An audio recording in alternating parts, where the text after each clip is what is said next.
ಚಕ್ರವರ್ತಿ ಸುಳ್ಳಿನಲ್ಲಿ ಅವರು ಸುಳ್ಳಿನ ಚಕ್ರವರ್ತಿ.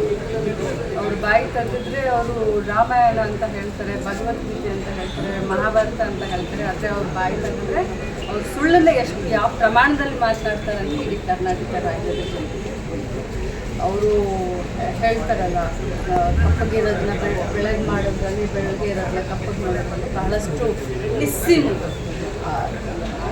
ಸ್ವಾತಂತ್ರ್ಯನೂ ಇದೆ, ಎಲ್ಲ ಸ್ವಾತಂತ್ರ್ಯ, ಎಲ್ಲ ತರನಾದಂಥ ಸ್ವಾತಂತ್ರ್ಯ ಕಾಂಗ್ರೆಸ್ ಪಕ್ಷ ಕರ್ನಾಟಕ ರಾಜ್ಯದಲ್ಲಿ ಅಲ್ಲ, ಇಡೀ ದೇಶದ ಇತಿಹಾಸದಲ್ಲಿ ಸಂವಿಧಾನಕ ಬದ್ಧತೆಯನ್ನು, ಸಂವಿಧಾನವನ್ನು ಎತ್ತಿ ಹಿಡಿಯುವಂಥ ಕೆಲಸ ಯಾರಾದರೂ ಮಾಡಿದ್ರೆ ಅದು ಕಾಂಗ್ರೆಸ್ ಪಕ್ಷದವರು.